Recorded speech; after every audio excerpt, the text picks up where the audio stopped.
Hello विद्यार्थी मित्रांनो, आज आपण बघणार लाईफ प्रोसेसेस इन लिव्हिंग ऑर्गॅनिझमचा समोरचा पार्ट, ज्यामध्ये आपल्याला शिकायचं आहे सेक्शुअल रिप्रोडक्शन. मागच्या काही पार्टमध्ये आपण काय बघितलं होतं, असेक्शुअल रिप्रोडक्शन म्हणजे त्यामध्ये दोन पॅरेंट्स गरजेचे राहणार नाही.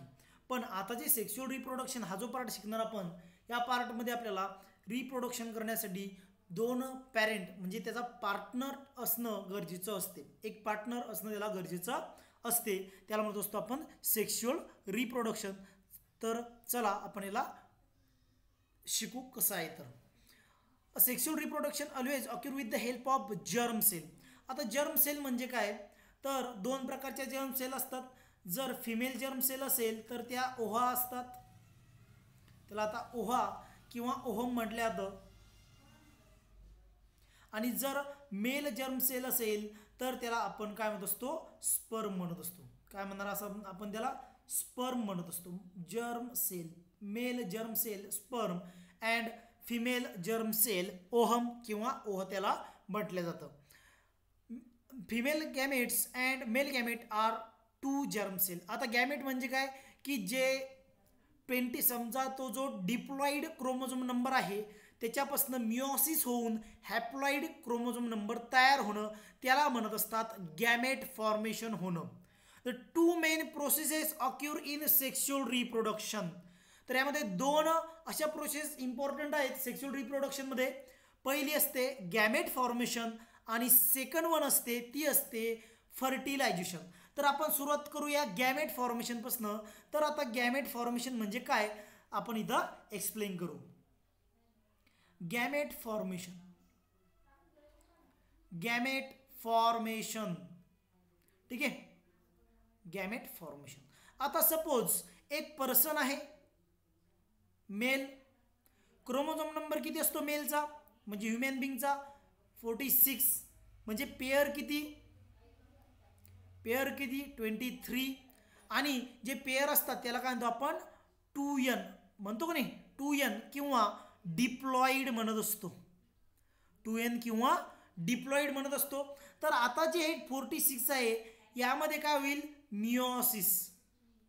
काय होईल पहिले, मिओसिस. आता मिओसिस मध्ये आपण शिकलो मागच्या चॅप्टरमध्ये काय असतं, रिडक्शनल डिव्हिजन म्हणतो आपण त्याला. रिडक्शनल रिडक्शनल डिव्हिजन म्हणजे त्यामध्ये काय होणार आहे की त्याचा क्रोमोझोम नंबर जो आहे तो काय होईल, कमी केला जाईल. मग कमी तर किती, तर तो केला जात असतो 23. कितीच्या केला जात असतो 23. आणि यालाच म्हणतो असतो आपण N1 किंवा 1n. आणि दुसरं नाव आहे याला हॅप्लॉइड. दुसरं नाव काय याला, हॅप्लॉइड. अशा प्रकारे हॅप्लॉइड तयार होत असतात आणि यालाच हॅप्लॉइड क्रोमोझोमला म्हणत असतो आपण गॅमेट. यालाच काय म्हणतो आपण, गॅमेट म्हणत असतो, ठीक आहे. यालाच म्हणत असतो आपण गॅमेट. अशा प्रकारे गॅमेट फॉर्मेशन होत असते. आता हे झालं मेल सोबत. तर फिमेल सोबत पण असंच होईल. फिमेलचा पण क्रोमोझोम नंबर 46, पेअर किती असतील 23. मग त्यात काय होईल, मिओसिस घडेल. काय होईल, मिओसिस घडेल. आणि मिओसिस म्हणजे काय, रिडक्शनल डिव्हिजन किंवा 1n, बरोबर की नाही. आणि याच 1n ला आपण म्हणणार गॅमेट. याला काय म्हणणार आपण, गॅमेट. आता गॅमेट फॉर्मेशन इम्पॉर्टंट का असतं, लक्षात घ्या. गॅमेट फॉर्मेशन इम्पॉर्टंट का आहे. जर गॅमेट फॉर्मेशन झालं नाही किंवा मिओसिस घडलं नाही तर क्रोमोझोम नंबर मेंटेन राहणार आहे का, क्रोमोझोम नंबर जो आहे तो मेंटेन राहील का, तर आन्सर काय आहे, नो. क्रोमोझोम नंबर मेंटेन राहणार नाही. का, तर आता पहिले होतो क्रोमोझोम नंबर 46 मेलचा आणि फिमेलचा पण क्रोमोझोम नंबर 46. या दोघांकडून जसेच्या तसे 46 आणि 46 जर आले तर क्रोमोझोम नंबर किती होईल, 92. पण आपल्याला क्रोमोझोम नंबर काय पाहिजे नेचरमध्ये, मेंटेन असला पाहिजे. क्रोमोझोम नंबर मेंटेन असला पाहिजे म्हणजे समोरच्या पिढीचा सुद्धा क्रोमोझोम नंबर किती राहील, 46च राहील. बघा याचं फर्टिलायझेशन होऊन क्रोमोझोम नंबर किती होईल, 46. म्हणजे क्रोमोझोम नंबर मेंटेन करण्यासाठी गॅमेट फॉर्मेशन होणं इम्पॉर्टंट असतं आणि ते कशा थ्रू होत असते meiosis by the process of meiosis. तुम्ही शिकले मिओसिस आणि मायटोसिस या दोन प्रकारचे सेल डिव्हिजन शिकले. तर मिओसिस सेल डिव्हिजन हे होत असते जर्म सेलमध्ये. त्यावेळेस पण सांगितलं होतं मी जर्म सेल फिमेलचे असतात ओहा आणि मेलचे असतात स्पर्म. आणि दुसरं जे मायटोसिस सेल डिव्हिजन आहे हे घडत असतं सोमॅटिक सेलमध्ये म्हणजे बॉडीमधल्या सगळ्या सेल फक्त जर्म सेल सोडून. ठीक आहे. चला तर हे तुम्हाला कळालेलं असेल. आपण एकदा समोर जाऊ. आता हे झालं गॅमेट फॉर्मेशन एक्सप्लेन. थोडंसं फास्ट होत असेल माहिती आहे मला पण ॲडजस्ट करायचं आहे कारण माझा स्पीड एवढाच आहे. गॅमेट फॉर्मेशन बघा आता gametes are form by meiosis. चला बघा मग मी तुम्हाला सांगितलं गॅमेट कसे तयार होतात मिओसिस प्रोसेस होऊन. कारण मिओसिसला आपण कोणतं रिडक्शन म्हणत असतो कोणतं डिव्हिजन म्हणत असतो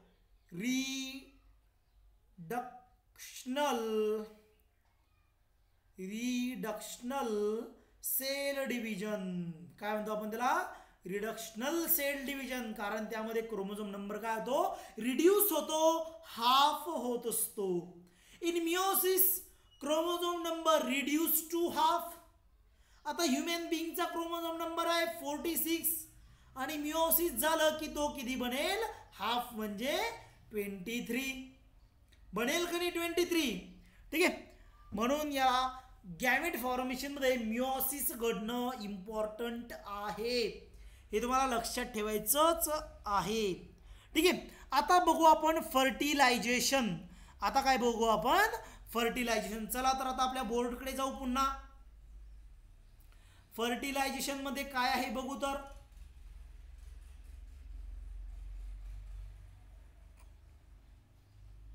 टायटल टाकू फर्टिलायझेशन. आता फर्टाईल होणं फर्टिलायझेशन म्हणजे काय फर्टाईल होणं. आता काय होणार आहे सिंपल सिनेरिओ लक्षात घ्या सिंपल परिस्थिती लक्षात घ्या. काय तर एक आहे मेल दुसरी आहे फिमेल क्रोमोझोम नंबर 46 इथं घडलं मिओसिस इथं पण घडलं मिओसिस. काय घडलं मिओसिस. आता मिओसिस घडल्यानंतर म्हणजे गॅमेट फॉर्मेशन झालं 1n कंडिशन तयार झाली. गॅमेट फॉर्मेशन म्हणजे काय 1n कंडिशन किंवा हॅप्लॉइड कंडिशन. त्याला काय म्हणतो आपण हॅप्लॉइड क्रोमोझोम म्हणत असतो. ठीक आहे. मग आता हे हॅप्लॉइड क्रोमोझोम नंबर पुन्हा काय होतील एकत्र येतील आणि होतील फर्टाईल.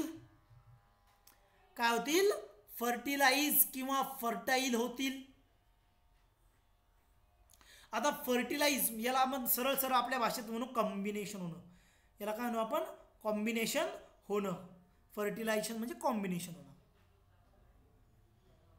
कॉम्बिनेशन. ठीक आहे. इथं काय होईल दोघांचं कॉम्बिनेशन आणि कॉम्बिनेशन म्हणजे काय प्लस होणं. क्रोमोझोम नंबर परत काय होईल 46 आणि ह्याच प्रोसेसला म्हटलं जातं कॉम्बिनेशन प्रोसेसला म्हटलं जातं सायंटिफिक प्रोसेसच्या नावाखाली फर्टिलायझेशन. काय नाव दिलं जातं त्याला फर्टिलायझेशन. स्टँडर्ड नाव फक्त दुसरं तरी काय आहे कॉम्बिनेशन झालं मेल गॅमेटचं आणि फिमेल गॅमेटचं कॉम्बिनेशन होईल प्लस होईल क्रोमोझोम नंबर 46 होईल आणि त्यालाच आपण काय म्हणणार फर्टिलायझेशन म्हणणार. सायंटिफिक प्रोसेसमध्ये फर्टिलायझेशन प्रोसेस का गरजेची आहे की क्रोमोझोम मेंटेन करायचं आहे आपल्याला. आणि इथं का घडत असतं मायटोसिस किंवा गॅमेट फॉर्मेशनला काय घडणार आहे फक्त मिओसिस प्रोसेस घडेल. फक्त काय घडेल मिओसिस प्रोसेस मायटोसिस घडणार नाही. ठीक आहे. लक्षात आलं असेल तुम्हाला हे. चला तर समोर बघूया मग आता फर्टिलायझेशन काय डिप्लॉइड झायगोट. आता डिप्लॉइड झायगोट म्हणजे काय जो 46 क्रोमोझोम नंबरचा तयार झाला होता जो 46 क्रोमोझोमचा म्हणजे 2n डिप्लॉइड म्हणजेच काय 2n डिप्लॉइड. ठीक आहे. 46 क्रोमोझोम नंबर जे वरतून आले होते 23 आणि 23 यांचं फर्टिलायझेशन झाला 46. त्याला म्हणतो आपण डिप्लॉइड झायगोट. त्याला काय म्हणतो आपण डिप्लॉइड झायगोट म्हणल्यात. त्याला लक्षात ठेवायचं त्याला काय म्हणता येईल डिप्लॉइड झायगोट म्हणलं जाईल. ठीक आहे काय म्हणलं जाईल डिप्लॉइड झायगोट म्हणल्या जाईल.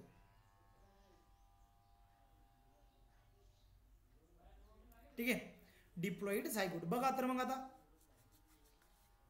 fertilization a diploid zygote is formed in this process by the union of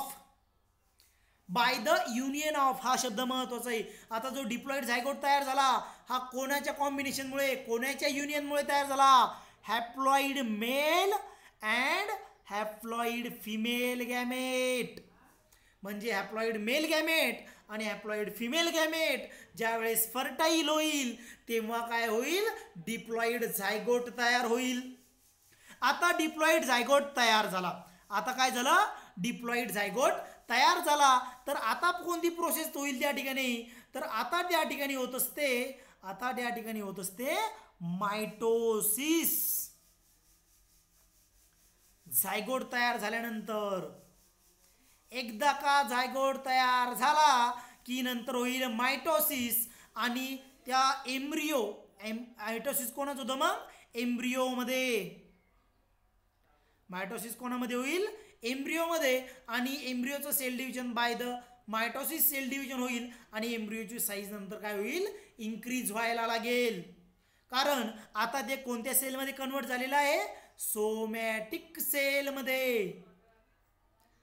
embryo तयार झाला म्हणजे झायगोट तयार झालं म्हणजे कोणत्या सेलमध्ये कन्वर्ट झालं ते सोमॅटिक सेलमध्ये तयार झालं आणि म्हणून त्या ठिकाणी मायटोसिस होईल आणि एम्ब्रियोची डेव्हलपमेंट सुरुवात होईल.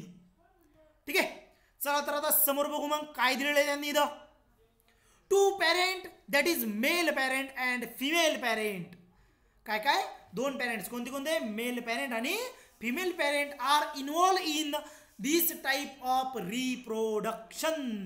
मग मी तुम्हाला सांगितलं की सेक्शुअल रिप्रोडक्शन मध्ये फिमेल आणि मेल पॅरेंट इन्व्हॉल्व असतातच. अपोजिट सेक्स वाले इंडिव्हिज्युअल इन्व्हॉल्व असतातच. The fusion of male gamete and male parent and female gamete of female parent म्हणजे कोणाकोणाच फ्युजन होईल त्या ठिकाणी मेल गॅमेट मेलचे आणि फिमेल गॅमेट फिमेलचे यांचं दोघांचं काय होईल कॉम्बिनेशन होईल फ्युजन होईल. Due to this new individual always has recombine gene. चला आता रिकंबाईन जीन म्हणजे काय ते आपण एकदा एक्सप्लेन करूया ह्या ठिकाणी. वर्षाची गरज आहे आपल्याला. ठीक आहे चला झाले 46 तयार 23 येऊन इकडून 23 येऊन आता काय झालं 2n म्हणजे डिप्लॉइड तयार झाले आणि म्हणून आता जो नवीन डीएनए तयार होईल ज्या बाळाचा तो डीएनए कसा राहील अर्धा राहील वडिलांचा अर्धा राहील आईचा आणि म्हणून ते बाळ 100% वडिलांसारखं दिसणार नाही 100% आईसारखं दिसणार नाही. तर त्याचे डोळे असतील आईसारखे त्याचं नाक असेल वडिलांसारखं त्याचा चेहरा असेल आईसारखा कलर असेल वडिलांसारखा म्हणजे दोघांचं कॉम्बिनेशन जर करून बघितलं तर ते बाळ आपल्याला दिसणार. पण सेपरेट वडील किंवा सेपरेट आई आपल्याला त्या मुलामध्ये दिसणार नाही. हे फक्त पिक्चरमध्येच होत असतं. जसं की तुम्ही क्रिशमध्ये बघता क्रिश पिक्चर बघितला सगळ्यांनी त्यामध्ये ऋतिक रोशनचा मुलगा ऋतिक रोशनच त्याचा मुलगा ऋतिक रोशनच त्याचा मुलगा ऋतिक रोशनच सेम म्हणजे आईचे कॅरेक्टर आलेच नाही काय म्हणजे तो का क्लोन आहे का तर तो क्लोन नाही तो सेक्शुअल रिप्रोडक्शन मधून तयार झालेला आहे म्हणून तो सेम आईसारखा किंवा सेम वडिलांसारखा दिसणार नाही तर तो दोघांची खिचडी दोघांचं कॉम्बिनेशन दिसेल. ठीक आहे त्याला म्हणत असतो आपण recombination of gene recombination of DNA या कन्सेप्ट त्याला वापरल्या जात असतात. ठीक आहे चला तर आपण आता थेरीकडे जाऊ परत. Recombine gene of both parent म्हणजे दोन्ही पण पॅरेंटचे जीन त्याच्यामध्ये आपल्याला दिसतील. Hence the new individual shows similarities with the parent for some character and has some character different than both parent म्हणजे काय लक्षात आलं आपल्याला की काही कॅरेक्टर हे दोघांसारखे दिसतील, काही आईसारखे दिसतील, काही वडिलांसारखे दिसतील आणि काही कॅरेक्टर हे नवीन असतील. ते नवीन का तर दोघांचं मिक्सचर झाल्यामुळे नवीन कॅरेक्टर तयार होईल. ठीक आहे, दोघांच्या जीनचं मिक्सचर झाल्यामुळे, सायंटिफिक नाव काय, रिकंबाईन झाल्यामुळे ते मुलं आई वडिलांसारखे एक्झॅक्ट दिसणार नाही. म्हणून जगामध्ये सगळे जे मुलं असतात हे आपल्या आई वडिलांपेक्षा कम्प्लिटली डिफरंट दिसत असतात. डायव्हर्सिटी जो वेगळेपणा आहे तो फक्त या जेनेटिक रिकॉम्बिनेशनमुळेच प्राप्त झालेला आहे. जर असं घडलं नसतं तर सगळेजण सारखेच दिसले असते. तिची आई सारखीच, तिची मुलगी सारखी, तिच्या मुलीची मुलगी सारखीच, वडील सारखे, मुलगा सारखा, त्याच्या समोरचा मुलगा, सगळ्यांचे चेहरे सारखेच. जसं की आपल्याला कोणामध्ये दिसतात, युनिसेल्युलर ऑर्गॅनिझम मध्ये दिसतं. कारण ते काय करतात, कोणतं रिप्रोडक्शन करतात, ते असेक्सुअल रिप्रोडक्शन करतात. तिथं कोणत्याही प्रकारचं जेनेटिक कॉम्बिनेशन होत नाही हे आपण बघितलेलं आहे, म्हणून ते सारखेच दिसतात. पण इथं सगळेजण सारखे दिसणार नाही. ठीक आहे, diversity in a living organism occur due to genetic variation. आता जेनेटिक व्हॅरिएशन म्हणजे काय, जेनेटिक मीन्स जीन आणि व्हॅरिएशन मीन्स वेगळेपणा. चला डबल एक एक्झाम्पल घेऊ आपण. 46. मी 46 याच्यामुळे घेतो कारण तो आपला क्रोमोझोम नंबर आहे आणि आपल्याला स्वतःबद्दल शिकायची खूप आवड असते, म्हणून मी ते एक्झाम्पल घेतो. या दोघांची खिचडी झाली, या ठिकाणी तयार झालं नवीन बाळ.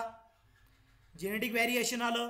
आता आपण हे जेनेटिक व्हॅरिएशन कोणत्या चॅप्टरमध्ये शिकलो होतो, मागच्या चॅप्टरमध्ये सेल डिव्हिजनमध्ये आपण बघितलं, मिओसिसमध्ये. त्याला काय म्हणतो आपण, जेनेटिक रिकॉम्बिनेशन घडलं होतं. मी तुम्हाला सांगितलं होतं मिओसिस फर्स्टमध्ये पहिली प्रोसेस प्रोफेजमध्ये पॅचिटिनमध्ये घडत असतं रिकॉम्बिनेशन ऑफ जेनेटिक मटेरियल. ही मी माहिती त्या ठिकाणी दिलेली आहे. ठीक आहे, genetic variation helps the organism to adjust with the changing environment and thereby to maintain their existence. आता याचे जेनेटिक व्हॅरिएशन काय घडवून आणतं, ऑर्गॅनिझम मध्ये वेगळेपणा आणतं. आणि निसर्गामध्ये जो बदल होत आहे तो बदल स्वतःमध्ये अडॉप्ट करण्याची कंडिशन ती जेनेटिक व्हॅरिएशन देत असते. म्हणून करोडो वर्षापासून माणसं, बाकीचे प्राणी पृथ्वीवर जगत आहेत. पण ज्या प्राण्यांनी पृथ्वीच्या इन्व्हायरमेंट सोबत काय केलं नाही, मॅच केलं नाही, ऍडजस्ट केलं नाही, ते या पृथ्वीवर जगले नाही. बेस्ट एक्झाम्पल डायनासॉर ज्याला म्हणतो आपण, त्यांनी पृथ्वीच्या वातावरणासोबत स्वतःला ऍडजस्टच करून नाही घेतलं. मग त्यांनी जर स्वतःला ऍडजस्ट नाही केलं तर मग निसर्गाने त्याला काढून टाकलं त्याच्या लिस्टमधून, त्याला मारून टाकलं, त्याला इथं जगू दिलं नाही. ठीक आहे, अशा प्रकारे जेनेटिक व्हॅरिएशन खूप महत्वाचं असतं. चला तर आता समोर बघूया, एक क्वेश्चन विचारलेला आहे त्यांनी. त्या क्वेश्चन मध्ये काय आहे ते आपण बघू. What would have been happen if male and female gamete had been diploid. जर असं घडलं असतं, मेल गॅमेट आणि फिमेल गॅमेट हे दोघं जर डिप्लॉइड असते, म्हणजे क्रोमोझोम नंबर हाफ झाला नसता, मिओसिस झालं नसतं, तर काय घडलं असतं. चला तर ती कंडिशन पाहून घेऊ एकदा, काय घडलं असतं. तर सपोज याला पुसावं लागेल पहिले, नंतर आपल्याला ते एक्सप्लेन करता येईल. चला तर आता करू त्याला एक्सप्लेन.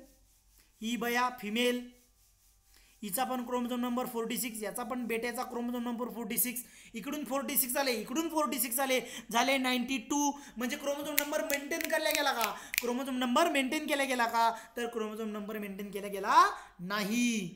म्हणजे तो ऑर्गॅनिझम ह्युमन बिंग राहिलाच नसता, नवीनच काहीतरी तयार झालं असतं.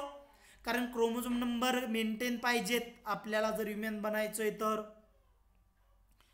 मग समोरच्या पिढीत काय झालं असतं, परत एक पिढी, हिचा 92, त्याचा 46, 46, मग परत क्रोमोझोम नंबर वाढला असता, म्हणजे प्रत्येक पिढी दर प्रत्येक पिढीमध्ये क्रोमोझोम नंबर हा इन्क्रीज होत गेला असता. म्हणून निसर्गाने एक व्यवस्था करून ठेवली, त्या व्यवस्थेचं नाव आहे मियोसिस. नाटकं नाही करायचं म्हणतो, क्रोमोझोम नंबर मेंटेन करायचं म्हणतो मला. काय करायचं म्हणतो मला? क्रोमोझोम नंबर मेंटेन करायचा, शिल्लकचे नाटकं नाही करायचे. मग तो इथंच त्याला हाफ करून टाकतो 23, इथंच त्याला हाफ करून टाकतो 23, आणि चला तर पडा तिकडं 46 क्रोमोझोम नंबर चला मेंटेन झाला. 46 क्रोमोझोम नंबर मेंटेन झाला. जास्त आवाज करायचा नाही. असं कोण म्हणते? मियोसिस म्हणतं. कोण म्हणतं? मियोसिस म्हणतं. म्हणजे मियोसिस सेक्शुअल रिप्रोडक्शन मध्ये खूप इम्पॉर्टंट रोल फॉलो करतं. लक्षात ठेवा. ठीक आहे, तुम्हाला आता नाही पण 12वी त्याची 100% गरज पडणारच. 12वीत नाही पडली तर स्वतःच्या लाईफ मध्ये पडेल. ठीक आहे. What would have been happen if the male and female gametes have been diploid. मग इथं काय लिहिणार आपण? Chromosome number does not maintain. Chromosome number does not maintain. इथं मी एन राहिलं. क्रोमोझोम नंबर मेंटेन राहणार नाही. क्रोमोझोम नंबर प्रत्येक पिढीत वाढत जाईल. What would have been happen if any of the cell in nature had not been divided by meiosis? मग मी तुम्हाला सांगितलं, या क्वेश्चनचा आन्सर पण येऊन गेलं की मियोसिस घडलं नाही तर काय झालं असतं? प्रत्येक पिढीमध्ये क्रोमोझोम नंबर वाढत गेला असता, क्रोमोझोम नंबर मेंटेन राहिला नसता. ठीक आहे, क्रोमोझोम नंबर मेंटेन राहिला नसता. आता आपण बघूया सेक्शुअल रिप्रोडक्शन इन प्लांट. आता जे झाडं असतात हे सुद्धा सेक्शुअल रिप्रोडक्शन करतात. ठीक आहे, आता आपण त्याला समजून घेऊ, थोडंसं याला पुसून घेऊ. व्हिडिओ आवडत असतील तर लाईक, शेअर आणि सबस्क्राईब करायला विसरू नका, म्हणजे समोरचा व्हिडिओ तुम्हाला पाहायला मिळेल आणि एन्जॉय करता येईल माझे लेक्चर्स. ठीक आहे, आता इथं नाव टाकतो मी, सेक्शुअल रिप्रोडक्शन इन कोणामध्ये? प्लांटमध्ये पाहिजे ना आपल्याला. कोणामध्ये पाहायचं? प्लांटमध्ये. आता प्लांटचा रिप्रोडक्टिव्ह ऑर्गन कशाला म्हणतात? द रिप्रोडक्टिव्ह, पहिला point, reproductive organ of plant is a flower, किंवा flower is the reproductive organ of plant. लिहा तिथं. कुठे लिहू? इथे लिहू का? Okay. Flower is reproductive organ of plant. म्हणजे झाडाला जर सेक्शुअल रिप्रोडक्शन करायचं असेल तर फ्लावर शिवाय ते करता येणार नाही. फ्लावर शिवाय त्याला करता येणार नाही. मग आता फ्लावर मध्ये काय काय पार्ट पडतात? फ्लोरल पार्ट म्हणू आपण त्याला. Floral part. Floral part. Floral part किती पडतात ते आपण बघू. 4 पडत असतात. पहिला आहे कॅलिक्स, दुसरा आहे कोरोला, करोना नाही, कोरोला, तिसरा आहे अँड्रोशियम, आणि चौथा आहे गायनोइशियम. चौथा काय आहे? गायनोशियम. आता अँड्रोशियम आणि गायनोशियम म्हणजे काय हे पण आपण बघणार. त्याआधी बघा कॅलिक्स आणि करोला म्हणजे काय. चला तर आपण इथे एक फ्लावरचं एक मस्तपैकी अशी काय काढू? डायग्राम काढू. जमली तर. का नाही जमणार? जमायलाच पाहिजे रे बाबा. असं असं काढायचं, असं असं काढायचं. हे फ्लावर. ठीक आहे, हा फ्लोरल पार्ट.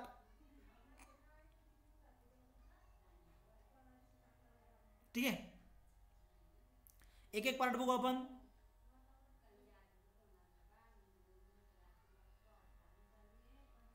शंभर टक्के प्रत्येक गोष्ट कॉन्सेप्ट क्लिअर होईल. हे देठ झाडाचं या ठिकाणी जे असेल ते असतील कॅलिक्स. एक minute.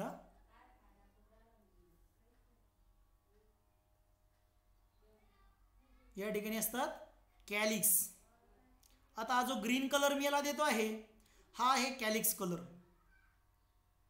Calyx is in green colour. कोणत्या कलर मध्ये सापडतं ते? ग्रीन कलर मध्ये असते. फ्लॉवर मध्ये कॅलिक्स हा ग्रीन कलरचा असतो. दुसरा आहे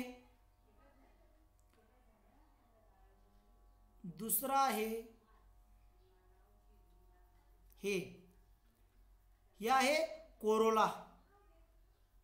हा काय आहे? कोरोला. आता कोरोला हा रेड असेल, ब्ल्यू असेल, ग्रीन नाही राहणार, रेड असेल, ब्ल्यू असेल, येल्लो असेल, व्हाईट असेल, ब्लॅक असेल. आता म्हणजे जेवढ्या आपल्या वेगवेगळ्या कलरच्या पाकळ्या ज्याला म्हणतो आपण फुलाची पाकळी, त्या फुलाच्या पाकळीला कोरोला म्हणतात. आणि प्रत्येक झाडाच्या फुलाची पाकळीचा रंग वेगवेगळा असतो, सारखा राहतो का? कधीच नाही राहत. त्याला म्हणतो आपण कोरोला. आता त्यानंतर हा जो पार्ट तुम्हाला दिसतोय हा असणार अँड्रोसियम. आता अँड्रोसियम हा शब्द बघा कसा तयार झालेला आहे. अँड्रोस मीन्स मेल. ठीक आहे. अँड्रस मीन्स काय? मेल. म्हणजे मेल पार्ट. हा काय असणार आहे? मेल पार्ट असणार आहे झाडाचा, अँड्रोशियम. ठीक आहे. आता हा जो पार्ट तुम्हाला दिसतोय हा असणार गायनोसियम, म्हणजे फिमेल पार्ट. हा काय असणार? Female part, gynoecium. ठीक आहे. कळालं तुम्हाला? अँड्रोशियम म्हणजे मेल पार्ट आणि गायनोशियम म्हणजे फिमेल पार्ट. कॅलिक्स हा हिरव्या रंगाचा असतो. करोलाचा रंग वेगवेगळा असतो, रंगीबिरंगी असतो. ठीक आहे. लाल रंगा, पिवळा, काळा, निळा, कसा जसा असेल तसा, तपकिरी, गिपकिरी, लाल, पिवळा, हिरवा, ढवळा कसा पण राहील. कोरोलाचा रंग कसा पण राहील, पण कॅलिक्सचा रंग हिरवाच राहील. ठीक आहे. आता अँड्रोशियम म्हणजे काय? तो असतो फिमेल रिप्रोडक्टिव्ह पार्ट. आणि गायनोशियम म्हणजे काय? तो असतो मेल रिप्रोडक्टिव्ह सॉरी चुकलं. अँड्रोशियम म्हणजे काय? तो असतो मेल रिप्रोडक्टिव्ह पार्ट. आणि गायनोशियम म्हणजे काय? तो असतो फिमेल रिप्रोडक्टिव्ह पार्ट. आता जर तुम्ही जे डॉक्टर, बघा एक्झाम्पल देतो, जे डॉक्टर असतात, कोणते? लेडीजचे डॉक्टर, त्यांच्या समोर लिहिलेलं असते, त्यांच्या नावासमोर लिहिलं असतं गायनेकोलॉजिस्ट. गायनॅकोलॉजिस्ट लिहिलेलं असतं. Gyne means girl, gyne means female. फिमेलचे रिप्रोडक्टिव्ह पार्टचा जो स्टडी करतात जे डॉक्टर, समजा बरेचसे डॉक्टर असतात की त्यांच्या समोर लिहिलं असतं गायनॅकोलॉजिस्ट, म्हणजे लेडीजचा स्पेशलिस्ट. ठीक आहे. गायनॅको मीन्स लेडीज, फिमेल, गर्ल. अँड्रोसियम म्हणजे काय? अँड्रस मीन्स मेल. कळालं तुम्हाला? कळालं असेलच. ठीक आहे. कळालं नसेल तर इतकुसक पाणी घ्या, त्यात बुडा 2दा 3दा, मग तुम्हाला कळेल. ठीक आहे. आता बघू आपण इसेन्शियल होर्ल अँड असेसरी होर्ल म्हणजे काय. आता हे जे दोघं जण दिसतात याच्यातले असेसरी होर्ल आहेत, आणि हे जे दोघं जण दिसतात मेल आणि फिमेल, हे इसेन्शियल होर्ल आहेत. आता इसेन्शियल होर्ल म्हणजे काय आणि असेसरी होर्ल म्हणजे काय, चला आपण हे त्याला करू एका मिनिटात एक्सप्लेन. चला एकदा पहिल्याला पुसून घेऊ. ठीक आहे. याला घेतलं मी आता पुसून. चला आता जाऊ इकडे, कलर करू चेंज आणि टाकू, आता करू सुरुवात. Accessory holes. आता असेसरी होल म्हणजे काय माहिती का? हेल्पिंग. असेसरी म्हणजे काय? Helping holes. आता हेल्पिंग होल्स म्हणजे काय? आता इथं आपण एक बडी असं एक झाड काढू, परत एक डायग्राम काढूया मस्तपैकी अशी. खूप छान अशी डायग्राम काढतोय मी असं. ठीक आहे. इथं तुम्ही बघितलं हिरवा रंग घेतो इथं, कारण आपल्याला काय काढायचं? कॅलिक्स काढायचं आहे. ठीक आहे. आता पुन्हा आपण एक कलर बदलू, पिवळा रंग घेऊ. पीला पीला पीला रे पीला. Female androecium. ठीक आहे. आता जर हे फ्लावर आहे, पुन्हा कलर बदलू, हे फ्लावर आहे. आता काय होणार? असेसरी होर्ल म्हणजे काय की एक कॅलिक्स आणि हा जो कोरोला आहे, कॅलिक्स आणि कोरोला, या दोघांचं काम काय माहिती आहे का? या अँड्रोशियमला आणि या गायनोशियमला प्रोटेक्ट करणं. अँड्रोशियमला आणि गायनोशियमला काय करायचंय? प्रोटेक्ट करायचंय. ते डायरेक्टली रिप्रोडक्टिव्ह प्रोसेस मध्ये इन्व्हॉल्व राहणार नाही. ते रिप्रोडक्शन मध्ये डायरेक्टली इन्व्हॉल्व नाहीये, पण ते काय करतील? रिप्रोडक्टिव्ह ऑर्गनला काय करतील? प्रोटेक्ट करतील, वाऱ्यापासनं करतील, हवेपासनं करतील, एखाद्या किड्यापासनं करतील. आपला धक्का लागला तर ते मुडू देणार नाही. याच्यामुळे ते काय करतील, स्वतःला त्या फ्लावरला प्रोटेक्ट करण्याचं काम करेल, अँड्रोशियमला आणि गायनोशियमला. हे त्याचं पहिलं काम आहे. जर समजा मी आता काय केलं, हे दोघं जण काढून टाकले, हे दोघं जण मी काय केले, काढून टाकले. म्हणजे हा पण काढला, आतला पण काढला, तो मी आता काय केलं, काढून टाकले. तर रिप्रोडक्शन होईल का? 100% होईल, प्रश्नच नाही. कारण ती एसेसरी होरलेत, हेल्पिंग होरलेत. ती रिप्रोडक्शन प्रोसेसमध्ये डायरेक्ट इंटरफेअर करत नाही. म्हणून त्याला म्हटलं तर असेसरी होर्ल. नाव काय त्याचं? Calyx and Corolla. ठीक आहे, असे रोलचं नाव काय मग? कॅलिक्स आणि कोरोला. की ते डायरेक्ट त्याच्यामध्ये इंटरफिअर करणार नाही. पण जर आता असं घडलं, आपण जर याच्यातला एखादा मेल काढून टाकला, अँड्रोशियम काढून टाकला, तर रिप्रोडक्शन होणार आहे का? नाही होणार. याला म्हणतात इसेन्शियल होल्स. इसेन्शियल होल्स म्हणजे त्याच्याशिवाय रिप्रोडक्शन होणारच नाही. जर समजा अँड्रोशियम निघून गेला, काढून टाकला आपण, तर फिमेल रिप्रोडक्टिव्ह पार्ट काहीच कामीचा नाही. मेल शिवाय फिमेल कामी नाही, फिमेल शिवाय मेल कामी नाही. ठीक आहे. आता समोर एक कन्सेप्ट येते, बायसेक्शुअल. बायसेक्शुअल, बायसेक्शुअलचा अर्थ काय आहे? बाय मीन्स दोन, सेक्शुअल मीन्स त्याच्यामध्ये मेल आणि फिमेल पार्ट राहील. असं फ्लावर, असं फूल, असं झाड की त्या झाडाच्या फुलावरती मेल पण आहे, फिमेल पण आहे, त्या फुलाला आपण म्हणणार बायसेक्शुअल फ्लावर किंवा त्या झाडाला आपण म्हणणार बायसेक्शुअल प्लांट. एक्झाम्पल आहे हिबिस्कस. हिबिस्कस. आता हिबिस्कसला आपण मराठीत म्हणतो जास्वंदाचं फूल. गणपतीला वाहतो, लाल रंगाचं. तिच्यात तुम्हाला अँड्रोशियम पण दिसतात, गायनोशियम पण दिसतात, कॅलिक्स पण दिसते, कोरोला पण दिसते. म्हणजे ते कोणत्या प्रकारचं झाड आहे? बायसेक्शुअल आहे. कारण मेल पण प्रेझेंट आहे, फिमेल पण प्रेझेंट आहे, म्हणून बायसेक्शुअल आहेत. बरोबर आहे की नाही? बरोबर आहे की नाही? मग आता इसेन्शियल ओरल का म्हणलं आपण त्याला? कारण त्यातला एक जर काढून टाकला तर रिप्रोडक्शन होत नाही. मग असे काही झाडं, असे काही फुलं की त्याच्यावर फक्त मेलच राहील, नाही तर फिमेलच राहील. मग त्याला काय म्हणायचं? त्याला काय म्हणायचं? त्याला काय म्हणायचं? ज्याच्यावरती दोन होते, मेल आणि फिमेल, त्याला आपण बायसेक्शुअल म्हणलं. पण ज्याच्यावर आता एकच आहे, एकतर फिमेल असेल किंवा मेल असेल, तर त्याला काय म्हणायचं? तर त्याला म्हणायचं युनिसेक्शुअल. त्याला काय म्हणणार तुम्ही? युनिसेक्शुअल. युनि मीन्स एक, सेक्शुअल म्हणजे कोणता तरी मेल पार्ट राहील किंवा फिमेल पार्ट राहील, त्याला म्हणणार आपण युनिसेक्शुअल. याचं एक्झाम्पल आहे बघा, याचं एक्झाम्पल आहे पपाया.